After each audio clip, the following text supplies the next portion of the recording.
I'm not sure if this will ever not be the case, that bad games always happen to be on Thursday night. Now, for what it's worth, there are so many bad quarterbacks in the league right now that you can close your eyes and pick a game on the schedule, and there's a good chance that it's going to be as bad as this one just on Sunday, right? I can't remember, guys, the last time we've seen this many backup quarterbacks.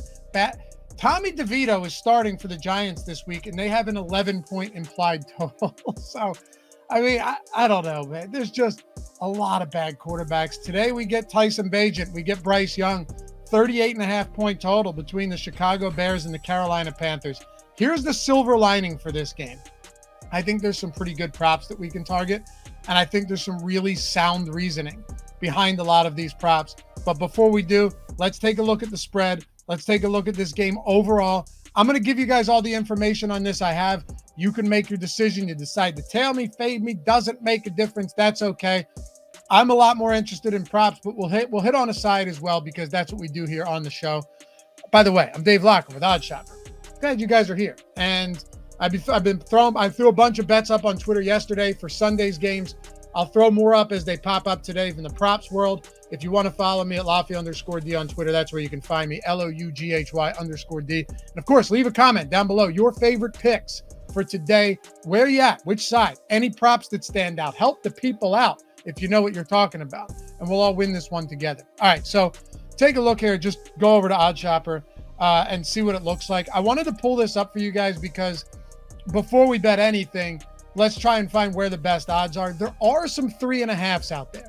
Now, some of you may not be on these books, but if you are, you're going to get some 3.5s if you're looking at Carolina. If you're looking at Chicago, clearly you're going to be looking at the FanDuels, the DraftKings, the Caesars, where you're pulling 3 points in a game like that. Now, Brian Burns is out for Carolina. That's a big deal. Tremaine Edmonds out for Chicago. They just added Montez Sweat last week, and he seemed to make an immediate impact, which is good. Despite losing that game, it was close, and it's not like the Saints did anything spectacular.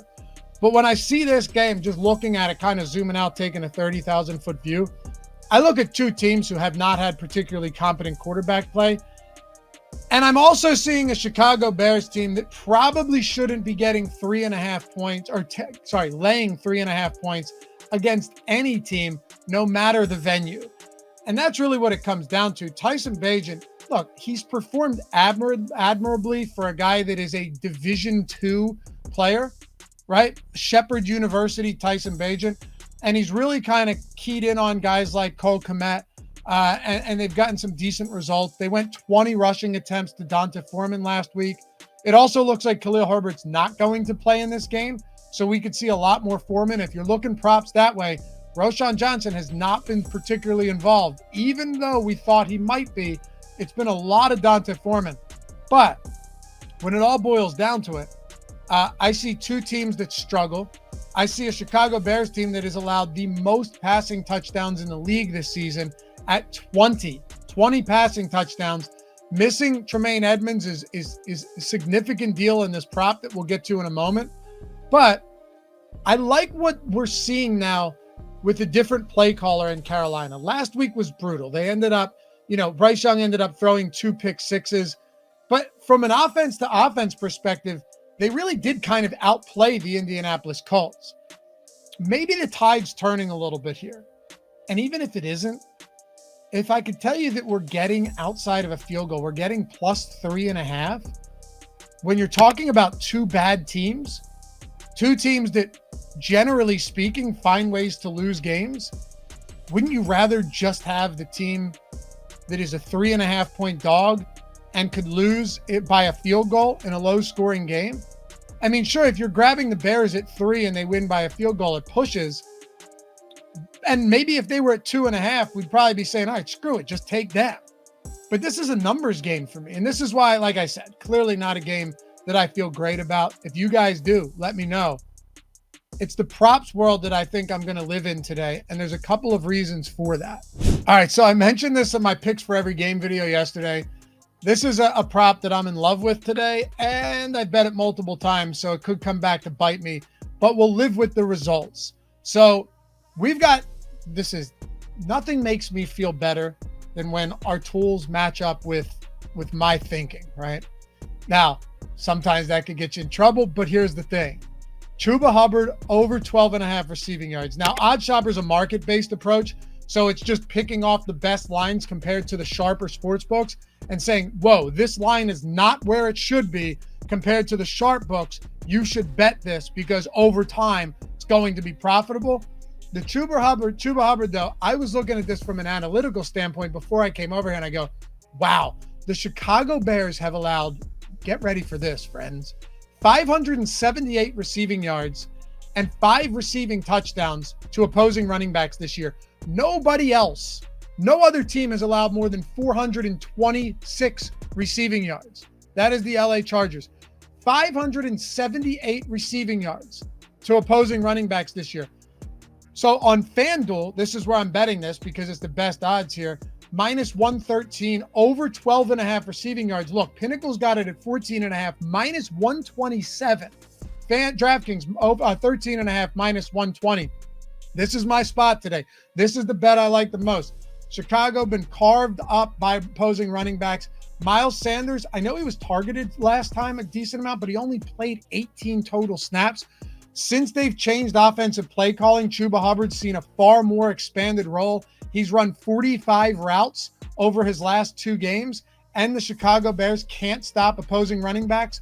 Not to mention, Tremaine Edmonds is out as well. So that just makes this even more of a good spot for Chuba Hubbard. I really like that. And then one more I got to throw out to you guys. Remember I mentioned that that the Chicago Bears have allowed 20 passing touchdowns this year? 20? Well, at Bet365, we have Bryce Young over 1.5 passing touchdowns at plus 210. Now, if you're in Colorado, Virginia, New Jersey, Ohio, Iowa, or Kentucky, you're getting $150 in bonus bets when you bet $5 if you're not at Bet365 yet. One of those 6 states. The link is in the description and the pinned comment.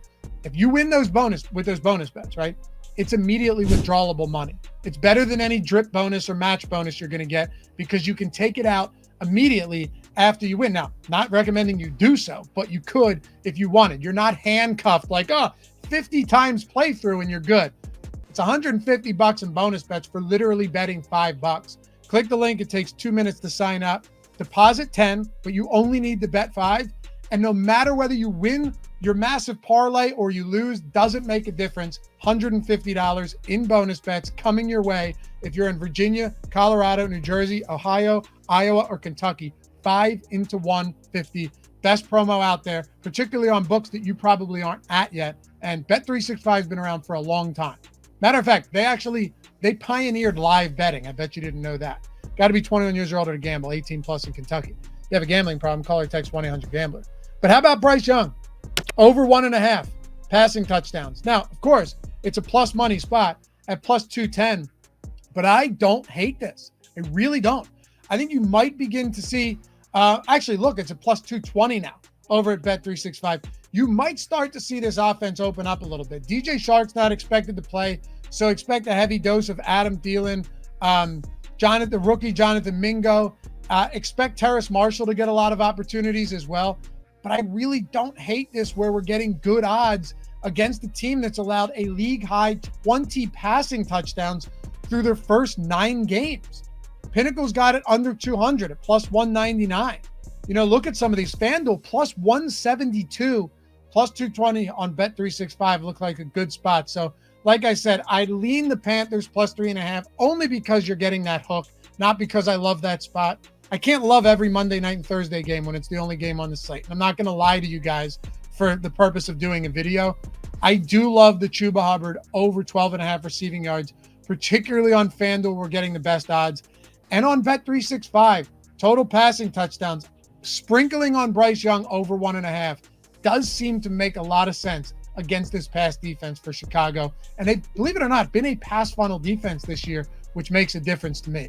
Anyway, appreciate you guys hanging out. We'll see you back here for the next one Monday night. Check out my picks for every game video dropped yesterday right here on the channel. Every game for week 10. And let's swim in some cash heading into week 11. Peace.